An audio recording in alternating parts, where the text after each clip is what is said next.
अस्सलाम वालेकुम नाज़रीन, साइट में भलीकार आऊँ सगर नाजिया मीर। नाज़रीन, पहलगाम वाक़े बाद भारत जे आबी अगराई समेत ॿियनि सख़्त फ़ैसलनि खां पोइ पाकिस्तान पंहिंजो सख़्त रद्दमल ॾिनो आहे। अॼु वज़ीर आज़म पाकिस्तान शहबाज शरीफ़ साहिब जी सदारत हेठि क़ौमी सलामती कमेटी जो इजलास थियो आहे, जंहिंमें सिविल तोड़े अस्करी क़यादत शिरकत कई ऐं उन इजलास में अहम फ़ैसला वरिता विया आहिनि। ॼाणायो पियो वञे त हीउ जेको क़दम आहे भारत पाकिस्तान जो जेकॾहिं पाणी बंदि करे थो त उनखे जंग जो क़दम सम्झो वेंदो। गॾोगॾु इहो बि ॼाणायो वियो आहे त जेके समूरा इल्ज़ाम असांजे मथां बिना कंहिं शाहिदी जे बिना कंहिं सबूतनि जे लॻाया विया आहिनि उनखे पाकिस्तान सख़्तीअ सां रद्द करे थो। भारत जी कंहिं बि क़िस्म जी अगराईअ जो मुंहुं तोड़ जवाबु ॾियण जो ऐलान बि कयो वियो आहे। वाघा बॉर्डर फौरी तौरु बंदि करणु ऐं समूरा भारती ट्रांज़िट मुअत्तिल करण जो ऐलान बि कयो वियो आहे। पाकिस्तान जूं फ़िज़ाई हदूं भारत लाइ फौरी तौरु बंदि करे भारत सां समूरा वापारी लाॻापा मुअत्तिल करण जो बि फ़ैसिलो थियो आहे। नाज़रीन, जेका पधिराई जारी थी आहे उन में ॼाणायो वियो आहे त सिंध तास मुआहिदो पाकिस्तान जी लाइफ लाइन आहे। पाकिस्तान हर क़ीमत ते पंहिंजी लाइफ लाइन जी हिफ़ाज़त कंदो। पाकिस्तान जे पाणीअ जो रुख मोड़ियो वियो त उनखे जंगी क़दम तसवुरु कयो वेंदो। भारत जे दिफ़ाई फ़ज़ाई ऐं नेवी सलाहकारनि खे नापसंद करार ॾेई पाकिस्तान छॾण जो बि हुकुम ॾिनो वियो आहे ऐं भारत जे शहरनि खे 48 कलाकनि अंदरि पाकिस्तान छॾण जूं हिदायतूं बि जारी कई वियूं आहिनि। नाज़रीन, ही समूरी जेका अॼोकी जेका पधिराई साम्हूं आई आहे, अहम इजलास खां पोइ गुज़िरियल ॾींहुं जेके सख़्त क़िस्म जा फ़ैसिला साम्हूं आया आहिनि उन खां पोइ उनजे रद्दमल में ॼाणायो पियो वञे त हीअ पाकिस्तान इन ते तमामु घणी पंहिंजी ॻणतीअ जो इज़हार बि करे थो, कावड़ जो इज़हार बि करे थो त हर भेरे जियां हिन भेरे बि जेको अंदाज़ हुजे थो उनखे उनजो असांखे सिलसिलो उहो नज़र अचे थो ऐं हिन भेरे बि सूरत हाल उनखां कुझु मुख़्तलिफ़ न आहे। नाज़रीन, ही सिंध तास मुआहिदो तारीख़ी मुआहिदो जेको तक़रीबन 7 ॾहाका उनखे गुज़री चुका आहिनि ऐं ॼाणायो पियो वञे त ज़ाहिर आहे हुन में जेके आलमी धुरियूं आहिनि उहे सालिस बणियल आहिनि त भारत हिकु तरफ़ो फ़ैसिलो नथो वठी सघे। जेतोणीकि जेके लाॻापियल अमलदार आहिनि जेके नाज़रीन ॿिन्ही पासनि तां जेके हिन मामले खे ॾिसंदा रहिया आहिनि उन्हनि जो इहो चवणु आहे त उन्हनि जी जेके साम्हूं शयूं ईंदियूं रहियूं आहिनि त अमलनि त हिन वक़्तु इहो फ़ैसिलो भारत ॾिनो आहे, पर उनखां अॻु बि असां ॾिठो आहे त जेके हिन मुआहिदे तहत जेके कुझु शयूं तमामु ज़रूरी आहिनि जेके हिन मुआहिदे तहत थियणियूं आहिनि जंहिंमें गॾियल इजलास शामिल आहिनि, उनखां सवाइ डेटा शेयरिंग शामिल आहे, उनखां सवाइ सालियानी बुनियादनि ते इजलास ऐं मुख़्तलिफ़ जेके मामरा आहिनि शामिल आहिनि। उन्हनि मां कंहिं हद ताईं असां ॾिठोसीं त उहे मामरा गुज़िरियल 4 सालनि खां बंदि पियल आहिनि, उन्हनि ते अमल न पियो थिए। पर हिन वक़्तु जेको भारत पारां हीउ जेको मामिलो साम्हूं अचे पियो उनखे तमामु घणी ॻणती ऐं कावड़ सां ॾिठो पियो वञे। नाज़रीन, समूरी सूरत हाल ते वधीक तफ़सीली गुफ़्तगू कंदासीं। हिकिड़ो हीउ तमामु घणो इम्पॉर्टेंट इशू आहे, उनखां सवाइ सभिनी खे इहा ख़बर आहे त अॼु 7 ॾींहं में जेको धरणो बबरलो में जारी आहे, मुख्य धरणो एंटी कैनाल मूवमेंट सॼी सिंध अंदरि जारी आहे ऐं मुख्य धरणो बबरलो में जारी आहे, 7 ॾींहं में दाख़िल थियो आहे। उहो मामिलो पिणु हलंदड़ आहे ऐं उन हवाले सां बि इतला साम्हूं अचनि पिया त कंहिं ब्रेक थ्रू जो इम्कान आहे, छाकाणि त वज़ीर आज़म शहबाज शरीफ़ जी हिन वक़्तु हिकु अहम मुलाक़ात हलंदड़ आहे पाकिस्तान पीपल्स पार्टी जे चेयरमैन बिलावल भुट्टो ज़रदारी सां ऐं कुझु देरि खां पोइ गॾियल प्रेस कॉन्फ्रेंस बि आहे। ॾिसूं त हुन में हाणे कहिड़ा फ़ैसिला साम्हूं अचनि था। मूंसां गॾु जेको पैनल मौजूदु आहे जो तारुफ़ कराईंदसि, मूंसां गॾु अॼोके प्रोग्राम में शरीक आहिनि सीनियर डिप्लोमेट आहिनि GR बलोच साहब, वीडियो लिंक ज़रिए अॼोके प्रोग्राम जो हिसो आहिनि। हसन हबीब साहब गुणा सफ़ीर आहिनि सीनियर डिप्लोमेट, मूंसां गॾु वीडियो लिंक ज़रिए अॼोके प्रोग्राम जो हिसो आहिनि ऐं मूंसां गॾु मौजूदु आहे नाज़रीन ख़ालिद हैदर मेमून साहब अॻूणा आपाशी सेक्रेटरी आहिनि, तमामु घणी गहरी नज़र रखनि था समूरी सूरत हाल ते। ऐं नसीर मेमून साहब मूंसां गॾु मौजूदु आहिनि, पाणी माहिर आहिनि, सीनियर तजिया निगार आहिनि। सभिनी खे भलीकार, सभिनी जी महिरबानी, गुफ़्तगू जे लाइ वक़्तु कढियो जो की प्रोग्राम लाइ सभिनी जी इजाज़त सां। नसीर साहब, खां गुफ़्तगू जो आगाज़ कयां थी, कीअं ॾिसो पिया समूरी सूरत हाल खे? हिकु पासे असां जो जेको सिंध जो जेको पाणी केस आहे उन हवाले सां उन केस खे वठी करे जदोजहद जो जेको सिलसिलो आहे उहो जारी आहे, ब्रेक थ्रू जो इम्कान आहे, इतला अहिड़ा कुझु साम्हूं अचनि पिया त हिन वक़्तु जेके मामला हलंदड़ आहिनि उनखां पोइ कंहिं क़िस्म जो को ब्रेक थ्रू बि साम्हूं अची सघे थो, राब्ता बि थिया आहिनि वफ़ाक़ी सरकार पारां ऐं जेको हीउ गुज़िरियल ॾींहुं मामिलो थियो आहे भारत वारो, जेतोणीकि हिन जी बि हिकिड़ी डिघी तारीख़ आहे असां वटि मौजूदु आहे, कीअं ॾिसो पिया समूरी सूरत हाल खे? जी, हाणे हींअर जेका मीटिंग जी तव्हां ॻाल्हि कई त सिंध जे चीफ मिनिस्टर ऐं प्राइम मिनिस्टर विच में हले पई त हींअर जेका सूरत हाल आहे मुल्क में हिकिड़ो वॾो टेंशन आहे, न रुॻो अंदरूनी तौरु पर कल्ह खां ही इंडस बेसिन ट्रीटी जे हवाले सां या ओवरऑल जेके बायलेटरल मामलात आहिनि जंहिंते असांजा डिप्लोमेट सीनियर साथी वधीक बहितर ॻाल्हाईंदा त उनजे नतीजे में हिकिड़ी ॿाहिरें फ्रंट ते बि छिकतान मौजूदु आहे ऐं आंदरे फ्रंट ते बि छिकतान मौजूदु आहे। उसूली तौर जॾहिं तव्हांखे ॿाहिरीं फ्रंट ते छिकताण मौजूदु हुजे त उसूली तौर तव्हांखे पंहिंजी अंदरूनी छिकताण खे ख़तमु कराइणु घुरिजे। ऐं हुनजो हिकिड़ो तरीक़ो इहो आहे त इहे जेके तकरारी वाहन वारा मनसूबा आहिनि जंहिंजे करे ॿ अहम वॾा सूबा हिक ॿिए सां टकराव जे माहौल में अची विया आहिनि, इहा नौबत ख़तमु करणु घुरिजे। ऐं सिंध जो जेको केस आहे हिन मामले में दलीलनि जे हवाले सां बिल्कुलु सॉलिड आहे, बिल्कुलु चिटो आहे, सम्झ में अचण जोॻो आहे। पाकिस्तान जे बहितरी हिन में आहे त हिन वक़्तु पाकिस्तान जे माण्हुनि खे ऐं सूबनि खे वधीक न विराइनि हुकुमरान, ऐं इहे तकरारी वाहन वारो फ़ैसिलो अॼु ई ऐलान कनि त हिन सूरत हाल में जन मुल्क जे अंदरि हिकु ॿाहिरी सतह ते असांखे चैलेंज आहे त असां हिन तकरारी वाहन जो प्रोजेक्ट ख़तमु था करियूं त जीअं सिंध जे माण्हुनि खे हिकिड़ो आथत मिले ऐं हीउ जेको छिकताण वारो माहौल आहे ऐं टेंशन आहे अंदरूनी तौर इहो माठो थिए। हूअं त मामला तमामु घणा आहिनि जिन ते छिकताण रही आहे माज़ीअ में, ग़लति फ़ैसिला वफ़ाक़ी हुकूमतूं कनि थियूं। हाणे मिनरल्स जे मामले ते पिया आहिनि, इहे सभु जेके सूबनि जा मामला, मिनरल्स हुजनि, ज़राअत हुजे, पाणी हुजे, इहे सूबनि जा मामला, उनखे डायरेक्ट मथां हिकिड़ा नवां इदारा जोड़े टेक ओवर करण जी कब्ज़े जी कोशिशि जेका आहे, जंहिंमें तव्हां आइनी अरिड़हीं तरमीम खे बि उन में निगेट करे था छॾियो, त उनजे करे सिंध जे माण्हुनि खे शदीद बेचैनी आहे। सिंध जा माण्हू उनजे करे उणतण में आहिनि। 7 ॾींहंनि खां 45, 48, 50 डिग्री टेम्परेचर में ॿार बचा वठी माण्हू जो वेठा आहिनि रस्तनि ते। का हुननि ते नौबत आहे, कुझु गुज़रे थी, का तकलीफ़ में आहिनि त वेठा आहिनि न, केरु थो शौक़ में ईअं वेहे। पंजाब जे माण्हुनि खे जेकर सही पतो हुजे, उहो सम्झनि त हा असांजो हक़ आहे त हू बि अची रोडनि ते वेहनि त ख़बर पए। माण्हुनि ते जॾहिं का तकलीफ़ आई आहे तॾहिं सिंध जो माण्हू वेठो आहे। इन तकलीफ़ खे वफ़ाक़ खे सम्झणो पवंदो। मां उमेद कयां थो, मुंहिंजी ख़्वाहिश आहे त हीअ अॼु हिन मीटिंग खां पोइ कुझु चङो ऐलान कनि, मुल्क में हिन सॼी छिकताण खे ख़तमु कराइनि, दुपेड़ खे ख़तमु कराइनि, ऐं ॿाहिरीं सतह ते जेको ही इंडस वाटर ट्रीटी सस्पेंड थियण खां पोइ जेका सूरत हाल डेवलप थी सघे थी, उनजे सूबनि खे एतमाद में वठनि, उनजे बारे में ॻाल्हि ॿोल कनि ऐं इन क़िस्म जो सब्र सां उहो रद्द करण जो ऐलान करे छॾे। नसीर साहब, अवां जी ॻाल्हि खे अॻियां वधाइनि, तमामु अहम ॻाल्हि आहे त जेकॾहिं ॿाहिरें फ्रंट ऐं अंदरें फ्रंट सां सूरत हाल ॾिसूं था तकरारनि वारी, त पहिरियां अंदरें फ्रंट खे ठीकु करे त जीअं ॿाहिरें फ्रंट ते फोकस बि करे सघिजे ऐं सभिनी खे गॾु खणी बि हलिजे। जी हर सभु अवां वटि ईंदसि। नसीर साहब खे मां ॿुधो कीअं ॾिसो पिया न समूरी सूरत हाल खे, ऐं हिकिड़े ऐलान जी उमेद कई पई वञे त को सुठो ऐलान साम्हूं अचे प्राइम मिनिस्टर ऐं बिलावल भुट्टो साहिब जी इन मीटिंग खां पोइ, ऐं पोइ जेको समूरो फोकस आहे जेको हुजणु खपे, त अव्हां खां ॼाणणु चाहींदासीं त जेको बैकग्राउंड इम्पैक्ट्स आहिनि हिन वक़्तु जेका सूरत हाल में अवेलेबल जेके ऑप्शन्स आहिनि,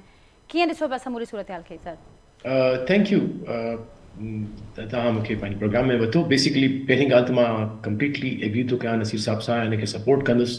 त जॾहिं तव्हांखे ॿाहिरीं का चैलेंज अचे थी तव्हां अंदरूनी तरह सां पंहिंजे तमामु इख़्तिलाफ़ात खे विसारे या उनखे सॉल्व करे माण्हू जेकी शिकायतूं उन ख़तमु करे ऐं as a country at a state तव्हां उन चैलेंज के कन्फ्रंट कयो। I think there are no two ways and two views about it. इहो रहियो उन जवाबु। ॿियो जेको मसइलो हीअं थियो आहे पुलवामा में, जेको पुलवामा में जेको केसो थियो आहे इंडिया जो, आई थिंक सभु खां वॾी ॻाल्हि आहे, ॾाढी अफ़सोस जी ॻाल्हि आहे त इनोसेंट सिविलियंस जेके तिन जी जान वई आहे। डेफिनेटली सॼो मुल्क में असां सरकारी सतह ते बि उन ते कंसर्न कयो वियो आहे। So as a human being obviously असांखे कॾहिं बि इहो पसंदि न आहे त कंहिं अहिड़ा सिविलियंस जेके उन्हनि जी जान वञे। लेकिन जेको सभ खां ताजुब ऐं शॉकिंग आहे उहो आहे रिएक्शन इंडिया जो, ऐं उहो रिएक्शन अज़म्पशन्स ते जेको आहे सो डिपेंडेंट आहे। उहो हिकु लिहाज़ सां शक बि विझे थो माण्हुनि जे दिमाग़ में, सोचण वारनि ते, त इहो ऐलान जेको 5 साल पहिरियां शायदि 18 या 19 में कयो वियो हो इंडिया जे हाईएस्ट लेवल ते, त असां पाणी वञणु न ॾींदासीं पाकिस्तान जो इन इंडस रिवर सिस्टम जो, ऐं इहो पाणी जेको आहे सो पंजाब जे आहे, पंजाब जेको इंडियन पंजाब आहे उनजो आहे, असां उनखे ॾींदासीं। उहो जवाज़ को बि क्रिएट करे सघे थो। सो एॾी हद ताईं वञणु without any investigation, without any अहिड़ो को सबूत कोन्हे को, उनजे मदार ते अज़म्पशन्स ते मदार ते एॾा वॾा क़दम खणणु, इनखे एरोगेंस बि चई सघिजे थो, इनखे हुरूर बि चई सघिजे थो, हैब्रिस बि चई सघे थो, ऐं कंहिं हद ताईं कोताह नज़री बि चई सघिजे थी। After all, the two countries are in South Asia. They have to coexist for coming, generations. उन में उन ई साॻी पंहिंजी जेका हेट्रेड वाली जेका पॉलिसी आहे उनखे अॻिते वधाइणु उनखे इन हद ते आणण जो हिकिड़ा ॿ न्यूक्लियर जेके पावर आहिनि से हिक ॿिए जे आम्हूं साम्हूं हुजनि जॾहिं त सॼी दुनिया जेको आहे हिकिड़ो इकनॉमिक मसाइलनि में जो शिकार आहे इंडिया जी पॉवर्टी पंहिंजी जॻह ते पाकिस्तान जी पॉवर्टी पंहिंजी जॻह ते उन्हनि चैलेंजिस खे छॾे ऐं ही जेका आहे सा हिकिड़ी टेंशन वारी सिचुएशन जेका इनफैक्ट ॾाढी सीरियस बि आहे कि हद ताईं जेके उन्हनि जी सोशल मीडिया ऐं जेको मीडिया आहे उन में त जहिड़ो कर जेके से इन जा we hear the war drums त उन में ही तमामु ख़तरनाक सिचुएशन आहे इन में आई थिंक इंडिया खे इंडिया जी लीडरशिप खे रियलिस्टिकल तरीक़े सां सोचणु घुरिजे उनखे रैशनल तरीक़े सां सोचणु घुरिजे लेकिन इन जे चवण जे बावजूदि पाकिस्तान जी क़ौम जेका सा तयार बि रहे थी गॾु बि आहे यूनाइटेड बि आहे एंड आई थिंक अलहमदिल्ला we have a very good deterrence nuclear बि असां वटि आहे कन्वेंशनल वॉरफेयर बि आहिनि बट आई होप कि कॾहिं बि अहिड़ो वक़्तु न अचे जो असांखे इहे सभु शयूं इस्तेमालु करणियूं पवनि छाकाणि जो जगनि में का बि धुर जेका आहे सा न जी थींदी आहे लेकिन ख़ुशाइंद ॻाल्हि इहा आहे त जेका नेशनल सिक्योरिटी कमेटी जी मीटिंग थी आहे तंहिंमें जवाब जेके खपंदा हुआ जेके स्टेप्स खयां आहिनि इंडिया उन्हनि जो जवाबु बिल्कुलु दुरुस्त ॾिनो वियो आहे मुंहिंजे ख़्याल ऐं हाणे इहा उमेद इहा कजे त इंडिया वरी रैशनल थींदो ऐं को बि अहिड़ी हरकत न कंदो को बि अहिड़ो क़दम न खणंदो जीअं पुलवामा में पहिरियां खयो हुई 20 में ओहिड़ी क़िस्म जी हरकत न कंदो ऐं जेकॾहिं कई वई त पोइ उन जा नताइज ख़िते जे लाइ बि इंडिया लाइ बि पाकिस्तान जे लाइ ऐं तमामु जेके पुरअमन कम्यूनिटीज़ आहिनि पाकिस्तान में इंडिया में साउथ एशिया में उन्हनि लाइ तमामु जा वॾा कॉन्सिक्वेंसिस हूंदा जी थैंक यू जीआर साहब असीं कोशिशि कयूं था त ॿियनि पैनलिस्ट खे बि शामिलु कयूं ऐं जेको हिन वक़्तु जेके अवेलेबल ऑप्शन्स आहिनि जो मां ज़िक्र कयो त हिन वक़्तु भारत खे घुरिजे त हू जेके माज़ीअ में जेके असां मामला ॾिठासीं उन्हनि खां हुनजो अंदाज़ मुख़्तलिफ़ हुअणु घुरिजे ऐं ॾाहप जो मुज़ाहिरो साम्हूं अचणु घुरिजे पर जेका गुज़िरियल ॾींहं खां सूरत हाल असीं ॾिसूं था उनखां पोइ बयाननि जो सिलसिलो ॾिसूं था ख़ुदि भारत अंदरि बि सिक्योरिटी नाकामी ते सवाल बि उथनि पिया तनक़ीद बि थिए पई पर उन बावजूदि जेको सिलसिलो नज़र अचे पियो उनखां पोइ पाकिस्तान वटि कहिड़ा ऑप्शन्स बचनि था उन ते पिणु नाज़रीन ॻाल्हि ॿोल कंदासीं कमर्शियल ब्रेक था वठूं ब्रेक खां पोइ वापसि अचूं था वेलकम बैक नाज़रीन हिकु भेरो ॿीहर वांखे प्रोग्राम में भलीकार ॻाल्हि ॿोल असांजी जारी आहे पंहिंजे एक्सपर्ट पैनल सां नाज़रीन जेका सूरत हाल पैदा थी आहे पहलगाम वाक़े खां पोइ ऐं उनखां सवाइ नाज़रीन जेका ॿी अहम ख़बर बि अवां सां शेयर कंदासीं त वज़ीर आज़म शहबाज़ शरीफ़ ऐं पाकिस्तान पीपल्स पार्टी जा चेयरमैन बिलावल भुट्टो ज़रदारी विच में जेका मुलाक़ात अहम जारी हुई ऐं उन में ॻाल्हि ॿोल थी आहे सिंध अंदरि 7 ॾींहंनि खां जारी एहतजाज ते हूअं त गुज़िरियल केतिरे ई वक़्त खां महीननि खां इहे एहतजाज जो सिलसिलो जारी हो पर हुन में तमामु घणी शिदत आई आहे गुज़िरियल कुझु ॾींहंनि दौरान हुन में तमामु घणी शिदत आई आहे ऐं बबरलो वटि हिकु मुख्य धरणो बि लॻल आहे वकीलनि जो ऐं उनखां सवाइ बि सॼी सिंध अंदरि मुख़्तलिफ़ एहतजाज नंढा वॾा थियनि पिया त इन अॼोकी जेका मुलाक़ात थी आहे उनखां पोइ इहो फ़ैसिलो वरितो वियो आहे त गुज़िरियल केतिरे ई महीननि खां 10 महीननि खां वधीक जेको अरसो थी चुको CCI जो इजलास न पियो घुरायो वियो CCI जो इजलास 2 मई ते घुराइण जो फ़ैसिलो थियो आहे ऐं हुन सां गॾोगॾु इहो फ़ैसिलो पिणु वरितो वियो आहे वज़ीर आज़म पंहिंजी गॾियल प्रेस कॉन्फ्रेंस में चयो आहे त जेसिताईं CCI अंदरि को कंसेंसस नथो डेवलप थिए तेसिताईं केनाल न ठहणु ॾिनो वेंदो को बि केनाल तेसिताईं न ठाहियो वेंदो जेसिताईं का CCI में को गॾियल राय सां को फ़ैसिलो नथो थिए नाज़रीन ही डेवलपमेंट्स आहिनि हुन ते वधीक ॻाल्हि ॿोल कंदासीं पंहिंजे पैनलिस्ट सां मूंसां गॾु ख़ालिद हैदर मेमन साहब बि आहिनि GR बलोच साहब आहिनि हसन हबीब साहब आहिनि ख़ालिद साहब अवां ॾे वेंदसि ही ख़बर जेका हिन वक़्तु असांजे साम्हूं अचे पई कीअं ॾिसो पिया हिनखे विड्रॉ न कयो वियो आहे पर ॼाणाए पियो वञे त CCI में CCI जो इजलास थींदो ऐं उनखां पोइ जेसिताईं केनाल न ठहंदो तेसिताईं असांजी रज़ामंदी कोन थी थिए सभिनी जी महिरबानी मैडम अस्सलाम वालेकुम एक्चुअली मूंखे ॻाल्हाइणो त घणो हो पर एक्चुअली हाणे जेको हाई कोर्ट ऑलरेडी स्टे ॾेई छॾियो आहे त प्राइम मिनिस्टर कीअं थो हिनखे स्टे ॾेई सघे आहे CCI ते रखे थो त मक़सदु इहा आहे त या त मूंखे हिकिड़ो जेको पॉलिटिकल स्टेटमेंट आहे त इट्स सुठी ॻाल्हि आहे ऐं असां हुनखे वेलकम था कयूं पर जेकॾहिं का उभाम आहे त पोइ आउं इहो सम्झां थो त असांजे सिंध गवर्नमेंट जा नुमाइंदा प्रॉपर वे में पंहिंजे हिन केनाल्स जे केस खे प्रॉपर जेको आहे ब्रीफ न करे सघिया आहिनि त मुंहिंजो चवणु इहो आहे त केनाल जो जेको ही सिस्टम आहे इहो मां हमेशह चवंदो आहियां त इहो हिकिड़ो इलीगल आहे जे वाटर अकार्ड जेको आहे उन जे सख़्तु अगेंस्ट आहे जेको वाटर अवेलेबिलिटी ॾेखारी आहे इहा जेका आहे सा बिल्कुलु ग़लति पैरा ते ॾेखारी आहे, छो जो टाइम कोन्हे जो मां तव्हां सां हिकु हिकु ॻाल्हि डिस्कस कयां। ओवरऑल ही कैनाल जेको आहे इहे इन तरीक़े सां बि ठाहिया विया, न टेक्निकल न लीगल न पॉलिटिकल, माइट इज़ राइट जे बेस ते ठाहिया पिया विया, ऐं हिनखे बंदि कराइण जो तरीक़ो इहो ई हो जेको माण्हू रोड ते आया आहिनि, छो जो हक़ीक़त में हाणे तकलीफ़ूं घणियूं पियूं अचनि। हिकिड़ो इहो कैनाल जो इशू न आहे, मुंहिंजो इशू हींअर वाटर अकार्ड जो आहे, त मां वाटर अकार्ड खे कीअं प्रोटेक्ट कंदुसि, मां पंहिंजे वाटर राइट्स जेको लोअर जा कीअं प्रोटेक्ट कंदुसि। इहो हिकिड़ो यानी उहो आहे, इहा आहे कैनाल जो भला बंदि थियो, हलो CCI थियो, वरी लिंक ग्रांट थींदो, पर इहो छा परमानेंट सॉल्यूशन आहे? परमानेंट सॉल्यूशन न आहे त वाटर अकार्ड खे कीअं प्रोटेक्ट कजे, हिकु हिकु क्लास खे कीअं प्रोटेक्ट कजे, छो जो हीअ जेके कैनाल ठाहियो अथनि ख़ासि चोलिस्तान, इहो आउं वाज़े थो चवां त इहो कालाबाग डैम ठहण खां जे जवाब खां पोइ उन्हनि हिकिड़ो सब्स्टिट्यूट रूट प्री प्लानिंग करे छॾियो, जंहिंमें मंगला जी रेज़िंग आहे, चोबारा कैनाल आहे, सीजे जी रीमॉडलिंग कंदा, वरी लिंक्स खे रिहेबिलिटेशन कंदा, हिकिड़ो वॾो हिकिड़ो अणखुट प्रोजेक्ट थींदो हिनजो चोलिस्तान जो। ऐं हिकिड़ो असांजा दोस्त घणा डाइवर्ट था कनि त बाबा सॉइल ख़राबु आहे, फलाणो ख़राबु आहे। बाबा असां लोअर एप्रिन जो इहो इशू ई कोन्हे, असांजो इशू आहे त एज़ पर वाटर अकार्ड तव्हां असां सां ॻाल्हायो, हर क्लास ते ॻाल्हायो। इन लाइ मां सिंध गवर्नमेंट खे चवंदुसि ख़ुदा जे वास्ते CCI में पंहिंजो केस वाटर अकार्ड खे बेंच मार्क करे, पोइ ॻाल्हियूं असां विसारे छॾियूं। हाणे ॻाल्हि आहे त वाटर अकार्ड खे पोइ हेयर आफ्टर मुंहिंजो हमेशह झगड़ो आहे त मेन कोर इशू आहे छा? कोर इशू आहे त water availability, reliable water availability इन इंडस रिवर सिस्टम। जेसि ताईं इहो टेलीमेट्री सिस्टम यूनिफॉर्म न लॻंदो, इंटर बेसन ते न लॻंदो, ऐं ॿियो वरी इंटरनेशनल आहे वाटर अकाउंटिंग ऐं वाटर ऑडिट, इहो असांजा मुतालबा आहिनि, ॿ मेन मुतालबा आहिनि। जेकॾहिं इहो फीचर कोन मञे थी सिंध गवर्नमेंट इन ते केस ठाहे थी त पोइ ठीकु आहे, बाक़ी सिर्फ़ु स्पेसिफिकली कैनाल ठाहींदा। 2-3 ॾींहं जीअं कालाबाग डैम बंदि थियो, हिननि ही रूट ठाहियो आहे ऐं तमामु ख़तरनाक रूट ठाहियो अथनि। इहो अॼु जो कोन्हे, इहो कंहिं सालनि खां कमु कंदा पिया रहिया, असां सुता पिया हुआसीं, असांखे ख़बर न पई त मंगला जी रेज़िंग छा पई थिए। वरी 6 कैनालनि जे छतरी में इहो चोबारा ऐं जेको आहे खणी आया आहिनि चोलिस्तान, इहो हिकिड़ो वॾो हिकिड़ो मज़ाक़ आहे। जेकर हिन ते टेक्निकली वठंदासीं त हिननि जी जेका हिकिड़ो 14D जेको आहे पेर आहे उन में आहे। मां तव्हांखे आख़िरी हिकिड़ी ॻाल्हि ॿुधायां, जॾहिं वाटर कार्ड साइन थियो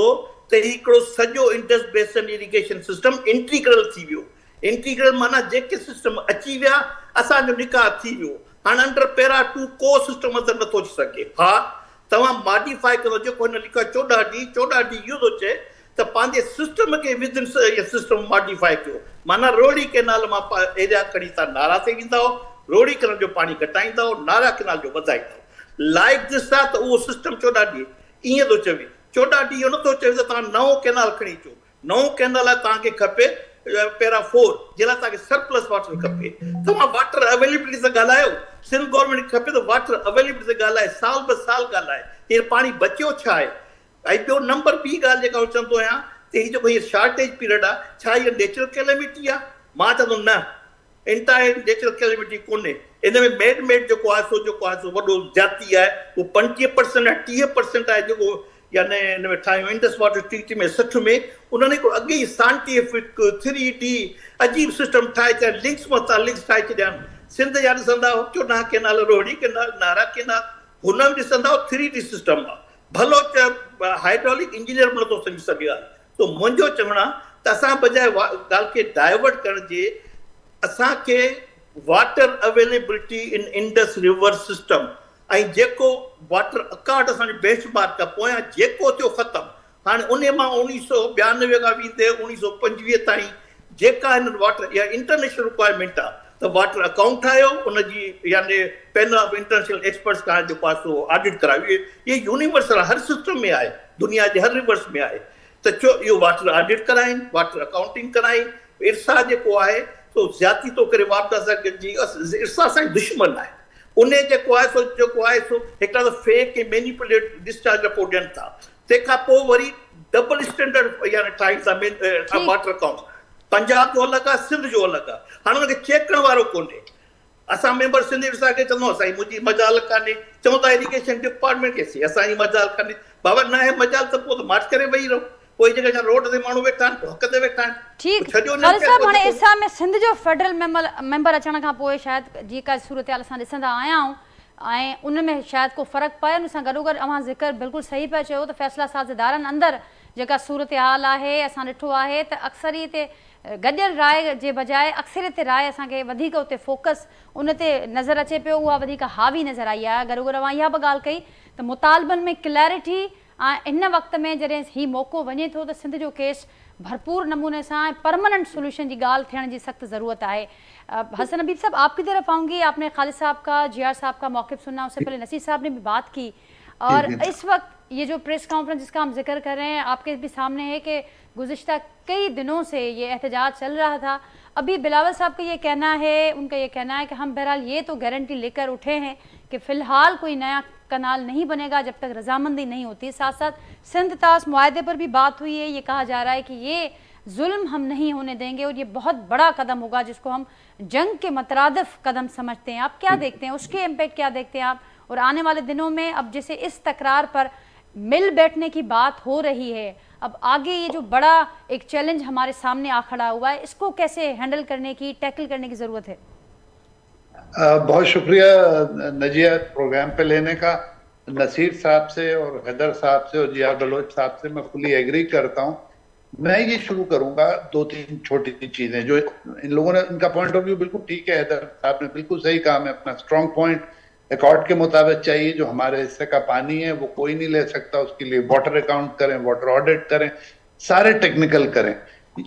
असल में ये हैदर साहब जो साफ साफ कह रहे थे कि ये है सिंध गवर्नमेंट की नालायकी। ये हमारे जो लोग हैं, जो जिम्मेदार हैं, ये इतने दिन से क्यों परेशान थे, इतनी साइंस मौजूद थी। देखिए सबसे बड़ा प्रॉब्लम ये है कि जब हम छोटे थे, मैं आई एम अबाउट 70, बलोच साहब में, तो पर कैपिटा पानी था 5000 क्यूसेक्स, जो अब रिड्यूस होकर 800-900 से भी कहीं नीचे आ गया है। नंबर 1 वाटर स्केर्सिटी है। नंबर 2 आप कॉर्पोरेट फार्मिंग की तरफ जा रहे हैं। कॉर्पोरेट फार्मिंग का सीधा सीधा सा मतलब है कि कॉमन हारी को मार रहे हैं आप सीधा सीधा। जिन मुल्कों ने कॉर्पोरेट फार्मिंग की है उन्होंने लो टेक्नोलॉजी के फार्मर्स के साथ जुल्म किया है। अच्छा, और अब जी ये जो सारा प्लान है नहरों का, डेवलपमेंट का, ये कभी हमसे शेयर नहीं किया गया, हमें बिल्कुल कुछ नहीं पता है। आपकी इत्तला के लिए 1960 के अकॉर्ड के बाद इंडिया ने एक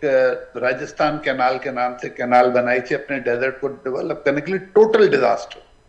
अब हमारे लोगों ने किस बेसिस पे, किस स्टडी पे ये कैनाल का मसला किया है? और बिल्कुल सही कहा हमारे एक्सपर्ट्स ने कि आपने इंटरनल रिफ्ट पैदा कर दिया ऐसे वक्त पे जब मुल्क पे इंतहाई प्रेशर है बाहर का। आपको किस हकीम ने कहा था कि आप ये करें? ठीक है, तो ये मिस टाइम था। ये जो मीटिंग हुई है जिसमें बिलावल साहब ये प्रॉमिस लेके उठे हैं कि जब तक सीसीआई में तय नहीं हो जाएगा हम नहीं करेंगे, लेकिन अब हमें थोड़ा सा ज्यादा बात करनी पड़ेगी। जैसे उन्होंने कहा कि डैम्स की रेजिंग है, ऐसे कैनाल बनाए गए जिनका डेटा हमसे शेयर नहीं किया गया, तो अब ये बात काफी लंबी है और अब सिंध गवर्नमेंट को कम से कम बहुत सीरियसली इस मामले को लेना है। देखिए दूसरी तरफ आप नीचे आए तो समुद्र एनक्रोच कर रहा है मुसलसल। ठट्टा डिस्ट्रिक्ट में कहाँ एग्रीकल्चर तबाह हो रहा है, पीने का पानी नहीं है। कराची जैसे शहर में अगर हम ये कैनाल बनने देते हैं तो मुझे यकीन है कि अभी तो थोड़ा बहुत टैंकर से पानी आ जाता है, बाद में वो भी खत्म। बिल्कुल हबीब हसन साहब, और इस साल तो फ्लैश ड्राउट का भी बताया गया है मेट की जानिब से। बिल्कुल जी, अगर फ्लैश ड्राउट की प्रेडिक्शन है, आपको भी पता है, मुझे भी पता है, तो सिंध गवर्नमेंट ने क्या एक्शन लिया है? क्या इन्होंने पानी के बेटर यूज के लिए लोगों को एजुकेट किया है? क्या इन्होंने अपने सिस्टम में जो वेस्टेजेस हैं उनको कंट्रोल करने की कोई कोशिश की है? लेकिन बिल्कुल मैं वापस आता हूँ पॉइंट पे जो आप एक्सटर्नल पूछ रही थी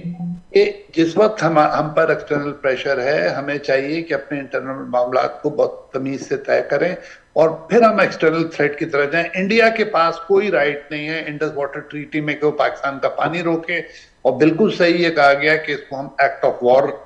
तस्वुर करेंगे और फिर हम जो भी एक्शन लेंगे उसमें हम लीगली ठीक होंगे। ये जो मोदी साहब का बयान है 3-4 साल पहले भी आपको याद होगा कि इन्होंने इसी तरह का बयान दिया था, उस वक्त सस्पेंड नहीं किया था, अब एक कदम आगे चले गए। बेसिकली मोदी साहब जो है ट्रंप के आने से बहुत ज्यादा एक्साइटेड है, उनका ख्याल है कि ट्रंप उनका कोई बहुत दोस्त है। तो अब इस स्टेज पे वो इंडिया में वक्फ का केस चल रहा है, कश्मीर में कश्मीरी अपनी ज्यादा आजादी मांग रहे हैं, तो वो कहते हैं अब तो इलेक्शन हो गया, इसका मतलब नॉर्मल हालात हैं, तो जो आपने जो 2019 के एक्ट हैं उनको आप वापस करें, किसी हद तक हमें ऑटोनॉमी दें। तो इंडिया ने उन सब वाकयात से लगता ये है कि ये एक्शन लिया है। वाकया जिस में इंडिया इन्वॉल्व है, कोई भी इन्वॉल्व है, बगैर तहकीक के अभी वो लोग नहीं मिले हैं। इन्होंने ऐलान कर दिया कि वो 2 दफा पाकिस्तान गए थे और वो फलां से हैं फलां से। अब एक शेडो ऑर्गेनाइजेशन ने बिला वजह तमगा लगाने के लिए अपना नाम ले लिया, पता नहीं उन्होंने किया भी है नहीं किया। आपको याद है जब पुलवामा हुआ था तो फॉर्मर प्राइम मिनिस्टर ने ऑफर किया था कि आपके पास कोई एविडेंस हो या आप चाहते हैं तो हम आपका जॉइंट या इन्वेस्टिगेट करते हैं, क्योंकि हम भी नहीं चाहते कि हमारी सॉइल इस तरह के कामों के लिए इस्तेमाल हो जो हमारे अपने ऑनर और हमारी अपनी इज्जत के लिए खराब है, कि हमारी जमीन किसी सिविलियन के उसमें खिलाफ इस्तेमाल हो रही है। और देखिए लास्ट चीज मेरी तरफ से, ये जो जगह है Pahalgam, this is the most secure place. इस पे लोग जो देख के आए हैं वो ये कहते हैं कि हर 10 मीटर पे फौजी खड़ा हुआ है, क्योंकि ये अमरनाथ यात्रा जो थोड़े दिन बाद शुरू होने वाली उसका ये रूट है। जब इतनी ज्यादा सिक्योर जगह है तो ये पहला सवाल तो इंडिया को अपने सिक्योरिटी इदारों से पूछना चाहिए कि ये कैसे हो गया कि 3 आदमी आराम से आए और जो वो करना चाहते थे करते चले गए, कैमरे में भी नजर आए, तो आपने कोई एक्शन नहीं लिया। और इसमें ये कहना कि वो लोग इन्वॉल्व हैं पाकिस्तानी, मैंने उनके जो स्केचेस इंडिया ने रिलीज किए बड़े गौर से देखा, मुझे वो पाकिस्तानी नहीं लगते, वो मुझे कश्मीरी लगते हैं। बल किस्सा मुख्तसर ये है कि हमें इस वक्त जरूरत है टोटल यूनिटी की, और ये कैनाल के इशू में जो ज्यादती हो रही है सिंध के साथ, इसको फेडरल गवर्नमेंट को समझने की जरूरत है। नए नए डिपार्टमेंट, हैदर साहब ने बिल्कुल सही कहा, जमाली साहब ने कहा, नए नए डिपार्टमेंट बना के मामले को कंफ्यूज करने की जरूरत है। और हमें जरूरत इस बात की है कि हमारी सिविल सोसाइटी, जिसमें हमारे दोनों एक्सपर्ट्स भी शामिल हैं, हम लोग भी शामिल हैं, हम सिंध गवर्नमेंट को फोर्स करें कि वो अपने जो पॉइंट उन्होंने रेस करने वो हमसे शेयर करें। हम उसको कंट्रीब्यूट करना चाहते हैं, हम सब चाहते हैं कि ये मामला खुश हसन तरीके से हल हो। हसन साहब 2 मई में ज्यादा टाइम भी नहीं है, आप समझते हैं जिस इंटरनल रिफ्ट की आप बात करें कि ये आज की जो पेशरफ्त हुई है, गो कि इसमें भी बहुत देर हुई, हमने देखा कि ये मामला इस हद तक हीटअप हुआ, इसके बाद टेलीफोनिक राब्ते शुरू हुए, कोई वहाँ पर नहीं गया धरने में, जो लोग वहाँ पर कितने ही दिनों से बैठे हुए हैं, और इसके बाद हमने देखा कि आज ये एक मुलाकात हुई। आप समझते हैं कि इस पेशरफ्त के बाद या ये जो इजलास के हवाले से जो ऐलान हुआ है, इसके बाद ये जो इंटरनल रिफ्ट है किसी हद तक कम होते हुए आप देख रहे हैं? बिल्कुल हो सकती है, प्रोवाइडेड बिलावल साहब जो हैं वो पर्सनल गारंटी एक्सटेंड करें। देखिए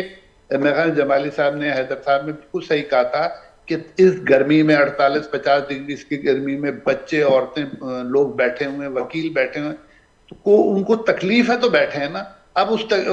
जब तक आप उनको गारंटी नहीं देंगे at a very high level, और वो हाई लेवल या प्रेसिडेंट साहब है हमारे या बिलावल साहब है, पीपल्स पार्टी को अपनी क्रेडिबिलिटी स्टैब्लिश करनी पड़ेगी।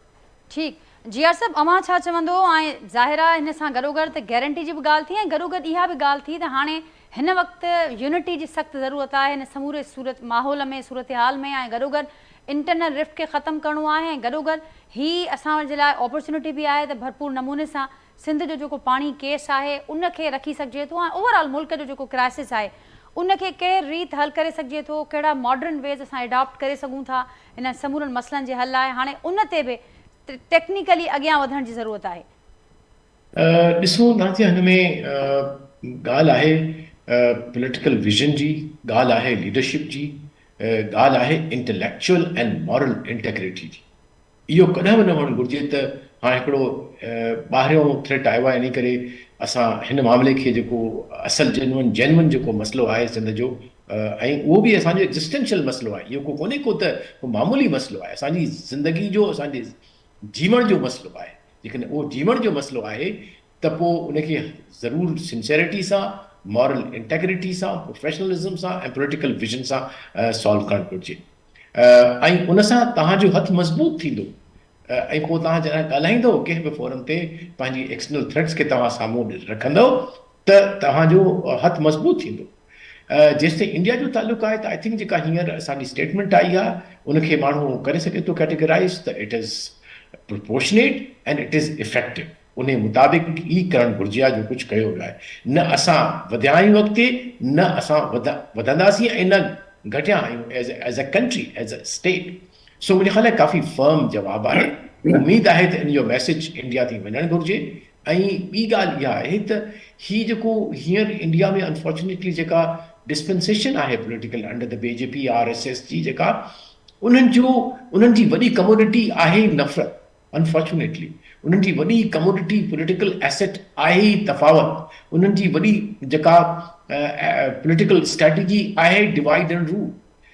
उन्हनि जी असल इहा आहे त कंहिं तरह सां ज़ात पात खे मुख़्तलिफ़ पॉलिटिकल शक्ल ॾेई मेगा करे हिकिड़ो पैस हिंदुआना जेको आहे सो इम्पोज़ कयो वञे। हिकिड़ो हिंदुत्व जो जेको कॉन्सेप्ट आहे सो हिकिड़ी आम ख़्याली आहे हिननि जी। ऐं हुन में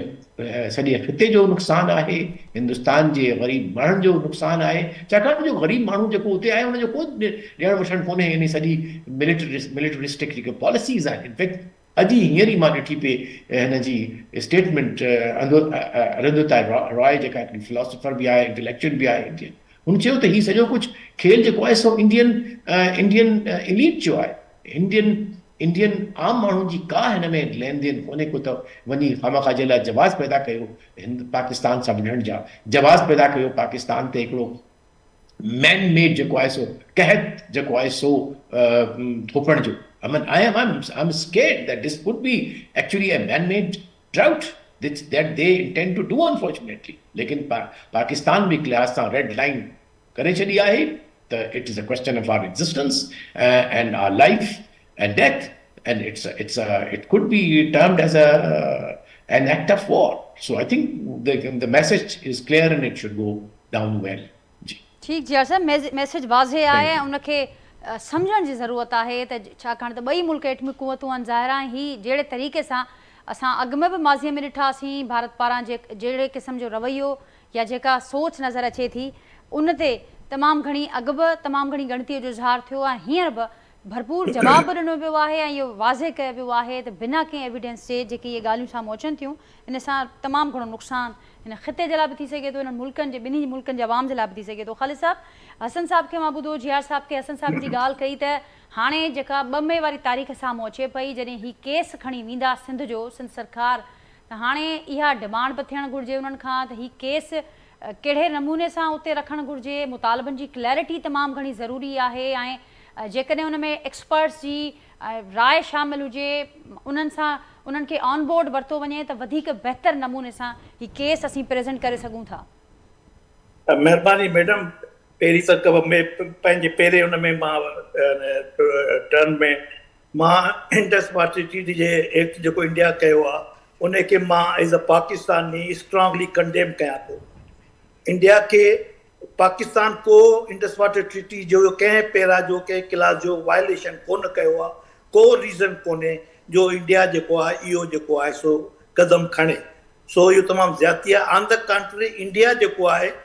तमामु घणी फ्रीक्वेंट जेको आहे वायलेशन कंदो रहियो आहे, ख़ासि तौर असांजे वेस्टर्न रिवर्स ते कंदो रहियो आहे। हालांकि उनजो 20% ड्रिंकिंग पर्पज़ लाइ जेके कंडीशन्स आहिनि उन में हुन स्ट्रांगली वायलेशन्स कयूं आहिनि। सो मुंहिंजो चवणु आहे त इहो तमामु ज़्यादती आहे ऐं बदकिस्मती सां अल्टीमेटली जेकॾहिं इहो सीरियस थो थिए मसइलो त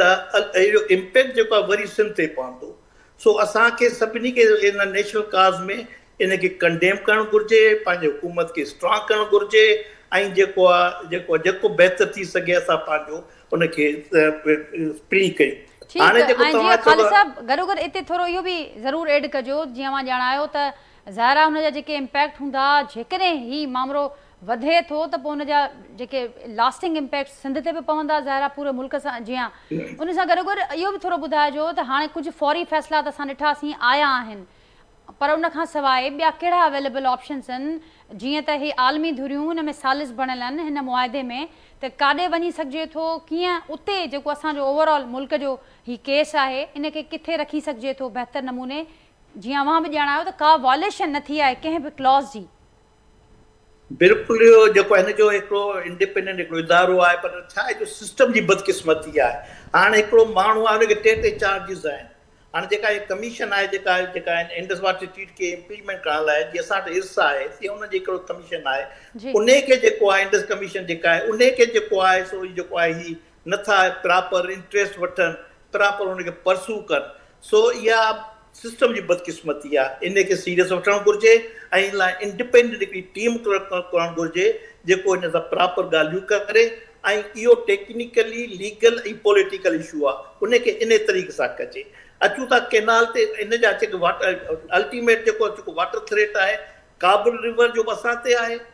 इहा इन जो इंडिया जो बि असां ते थींदो सिंध ते थींदो मथियनि भाउरनि जी जेका आहे सो बि असां ते थींदी माना फाइनली अल्टीमेटली सिंध जेको आहे सो इन सॼे इम्पैक्ट्स खे जेको आहे सस्टेन कंदी सो इन ॻाल्हि जे करे सिंध गवर्नमेंट खे पंहिंजो CCI केस तमामु बहितर अंदाज़ में मज़बूत अंदाज़ में मां सिंध गवर्नमेंट खे स्ट्रांगली रिकमेंड कंदुसि त ख़ुदा जे वास्ते टेलीमेट्री सिस्टम लॻायो वाटर अवेलेबिलिटी रिलायबल घणी आहे ॿ मुतालबा करे सिंध गवर्नमेंट हिकिड़ो त जेको वाटर ऑडिट आहे इहो इंटरनेशनल लॉ आहे यूनिवर्सल वाटर लॉ आहे त बाबा तव्हां वाटर कार्ड बेंचमार्क आहे असांजो इहो हिकिड़ो हाणे जेको मुक़दस हिकिड़ो लीगली टेक्निकली कागज़ आहे डॉक्यूमेंट आहे इन खे रिफर कयो ऐं इन जे तहत 1992 खां वेंदे 2025 ताईं वाटर ऑडिट करायो through panel of international experts त ख़बर पइजी वेंदी त अछनकारनि जी ख़बर पइजी त कूड़ छा आहे सच छा आहे ऐं हेयर आफ्टर वरी ॿियो मुतालबो इहो कनि त बाबा टेलीमेट्री सिस्टम इमीडिएटली वार फुटिंग बेसिस ते लॻायो न पिकिंग चूज़ ते पिक एंड चूज़ ते त हिन रुगो सिंध खे क़ाबू करणो आहे बलोचिस्तान खे क़ाबू करणो न थ्रू आउट जेको आहे ईस्टर्न रिवर ते वेस्टर्न रिवर ते जिथे बि इंडस रिवर सिस्टम पाणी अचे थो वरी इंडस बेसिन इरिगेशन सिस्टम में निकिरे थो इन ॿिन्ही जॻहियुनि ते प्रॉपर वे में जेका टेलीमेट्री सिस्टम लॻे ऐं सिंध गवर्नमेंट जो हिकिड़ो जेको आहे बाक़ाइदे हिकिड़ो वॾो यूनिट हुजे जेको लाहौर खे कैम्प करे जेको हिनखे ॾिसे जेकॾहिं इहे सीरियस ॻाल्हियूं न कंदा ऐं जेको आहे इफेक्टिव ॻाल्हियूं न कंदा त बसि पोइ हीउ कैनाल जो को इशू आहे ख़तरनाक आहे मां मञा थो पर इहे गॾियल आहिनि वाटर अकार्ड सां सो सिंध गवर्नमेंट खे वाटर अकार्ड खे प्रोटेक्ट करणो आहे जेके क्लास खे रीड करणो आहे पंहिंजे लीगल एक्सपर्ट्स खे विहारीनि टेक्निकल एक्सपर्ट्स खे विहारीनि टास्क फोर्स ठाहिनि पंहिंजे water distribution cell Sindh government जी सीरियसनेस इहा आहे त वाटर डिस्ट्रीब्यूशन सेल उहो बंदि करे छॾियो उन एडवाइज़र जी पोस्ट ख़तमु करे छॾियो जेको मेन कोर आहे मेंबर सिंध सां आहे उहो वीचारो अकेलो छा कंदो पर उनजी मजबूरी आहे ॾिसो हिते कॉस्मेटिक ऐं फॉर्मल यानी कैंडिडेट कोन हलंदो हिते बाक़ाइदे इफेक्टिव तव्हां फीडर मेंबर जी ॻाल्हि कई उहो छा कंदो जेकॾहिं सिंसियर हूंदो ऐं जेकॾहिं इफेक्टिव हूंदो ऐं जेके ब्रेवली कंदो त पोइ त करे सघंदो अदरवाइज़ जो कंप्रोमाइज़ थींदो त पोइ सिस्टम असांखे मार ॾेई वेंदो जेको आहे बिल्कुल सर सही पे चो हसन साहब क्या ऐड करना चाहेंगे आप इसमें कि कॉस्मेटिक स्टेप्स का वक्त जी मैं बिल्कुल हैदर साहब से फुली एग्री करता हूँ सिंध गवर्नमेंट को चाहिए कि अपने डिपार्टमेंट को जो वाटर रिलेटेड है उसको स्ट्रेंथन करें टेक्निकली फिजिकली और जैसे उनका बहादुरी से हमें मुकाबला करना चाहिए क्योंकि अब ये हमारे सर्वाइवल का इशू है अब इसमें कोई कॉस्मेटिक्स पे या पॉलिटिकल गेम की जगह ही नहीं है मैंने जैसे सबने कहा कि वो गरीब लोग जो इस वक्त बैठे हुए हैं धरने में वो शौक में नहीं बैठे हैं उनको पता है कि क्या उनके साथ होने वाला ऑलरेडी हमारा इतना नुकसान हो चुका है तो हमें इसको बहुत सीरियसली मामले को लेना चाहिए और सिंध गवर्नमेंट पे हमें प्रेशर डालना चाहिए मेरे ख्याल में अगला धरना चीफ मिनिस्टर हाउस के बाहर होना चाहिए और चीफ मिनिस्टर को और बाकी लोगों गवर्नर को सबको मजबूर करें कि वो अब इस मामले को बहुत सीरियसली लें केस को लड़ें और जैसे हैदर साहब ने कहा टेलीमेट्रिक सिस्टम लगाएं न सिर्फ अपने वेस्टर्न रिवर्स पे ईस्टर्न पे भी इंडिया ईस्टर्न रिवर्स में कचरा भेज रहा है पोल्यूटेड वाटर भेज रहे हैं हम उस पर कभी एतराज नहीं करते इसलिए कि हमें पता ही नहीं हम लोगों को इतने हम नालायक हैं कि आपको मैं बता नहीं सकता लेकिन अब वक्त आ गया है कि हमें अपने सर्वाइवल के लिए और अपने लोगों की लाइवलीहुड के लिए हमें मैदान में आना पड़ेगा सर्वाइवल जी जंग आहे नाज़रीन उन ई तयारीअ सां रहणो पवंदो अवाम त अलर्ट आहे पर ही सीरियसनेस असांखे बरक़रार बि रखणी आहे पैगाम इहो ई माहिरनि जो आहे जी साहब फाइनल कॉमेंट तव्हांजो जी जिया साहब जियार साहब विजिबल नहीं है जी नाज़रीन जिया साहब सां राब्तो मुनक़ते थी वियो आहे असांजी कोशिशि रहंदी त जिया साहब सां असांजो राब्तो थिए ख़ालिद साहब अवाम वटि ईंदसि छा चवणु चाहींदो आख़िर में तमामु सुठी ॻाल्हि कई हसन हबीब साहब त ज़ाहिर आहे ऐं ही रुगो उहे जेके धरणे में मौजूदु आहिनि पर सां गॾोगॾु सॼी सिंध यकजहती जो इज़हार करे पई छाकाणि त सम्झे पई त हे GIP जो मसइलो आहे ऐं उनजे लाइ बिल्कुलु वॉर फुटिंग ते असांखे बीहणो पवंदो, अलर्ट रहणो पवंदो, सीरियसनेस ॾेखारणी पवंदी। बिल्कुलु तव्हां मैडम सही था चओ, इहो ई तरीक़ो आहे। ऐं कई ॻाल्हियूं ॾिसो न, कैनाल जो इशू न आहे, सिंध गवर्नमेंट खे जेके मेन कोर इशूज़ आहिनि उन्हनि खे यानी हाईलाइट करे हिकिड़ो जनरल हिकिड़ो यानी ॾिसो न हिकिड़ो प्रॉपर वे में केस खणी वञे, रुगो कैनाल ते फोकस न करे। कैनाल इशू आहे, सीरियस इशू आहे जंहिंजे लाइ माण्हू वेठा आहिनि, पर अञा वधीक ॿिया इशू जीअं हाणे मां हिकिड़ी नंढड़ी ॻाल्हि कंदुसि ग्राउंड वाटर जी। हाणे उते जेको आहे 85% ग्राउंड वाटर आहे। जॾहिं वाटर कार्ड ठहियो त काउंसिल ऑफ कॉमन इंटरेस्ट जेको आहे डिसीजन ॾिनो, हिकिड़ी हाई पावर कमेटी ठाहियूं त जो सिंध गवर्नमेंट वारनि घुरियो त बाबा इहो ग्राउंड वाटर शेयर कयो, त उन्हनि चयो त भई इहो ग्राउंड वाटर असां शयूं कयूं, इन जो सब्स्टिट्यूट इहो आहे त तव्हां कैनालनि जी CC लाइनिंग करायो। हाणे उहो 1991-92 फ़ैसिलो थियल आहे, पर अञा ताईं हुन ते पंजाब वारनि CC लाइनिंग कोन कराई, छो जो जल मिठो थो थिए। असां हिते करायूं पिया, असां पंहिंजो मिठो जल ख़तमु पिया कयूं। सो मुंहिंजो चवणु त असांखे थोरो सीरियसली इफेक्टिवली ऐं असांखे प्रॉपर वे में कॉम्प्रिहेंसिव में कई जेके इशूज़ आहिनि उन्हनि खे प्रॉपर जेको आहे सो यानी प्रेज़ेंट करणु घुरिजे CCI में। ऐं पंहिंजो जेकॾहिं ऐं इहो मेरिट ते आहे असांजो केस सिंध लोअर रायपुर जो। ऐं ॿियो आख़िरी जेको तव्हांजे चैनल जे मैं चवंदुसि, जेके इहे असांजा जेके उर्दू स्पीकिंग जेके एंकर्स आहिनि, मूंखे पर्सनल के साथ क्रिटिसाइज़ न करणु घुरिजे। इहा असांजा फीडर मिनिस्टर्स आहिनि, बाबा ये सिर्फ नेशनलिस्ट का जो है वो जो वॉइस है, नहीं, ये लोअर रायपुर का वॉइस है। मैं पाकिस्तानी हूँ, मैं प्रोफेशनल इरिगेशन इंजीनियर हूँ, लेकिन मैं लोअर रायपुरियन हूँ। मेरा वॉइस लोअर रायपुरियन के वाटर राइट्स के लिए है। तो मुझे चवण मक़सद आहे असांखे जज़्बे सां तरीक़े सां वक़्तु अची वियो आहे, असांखे कोशिशि करणु घुरिजे। बिल्कुलु ख़ालिद साहब, थैंक यू सो मच, तव्हांजो पॉइंट अची वियो आहे sir, thank you so much. Hasan Habib साहब, GR बलोच साहब असां मौजूदु हुआ ऐं नसीर मोहम्मद साहब प्रोग्राम जे आगाज़ में असां सां गॾु मौजूदु हुआ। नाज़रीन सभिनी जी महिरबानी। ऐं गुफ़्तगू तव्हां ॿुधी, तमामु अहम गुफ़्तगू आहे, हुन हवाले सां पंहिंजे फीडबैक असांखे आगाह कजो। वरी वांस सुभाणे मुलाक़ात कंदासीं, तेसिताईं ॾींदा इजाज़त, अल्लाह हाफ़िज़।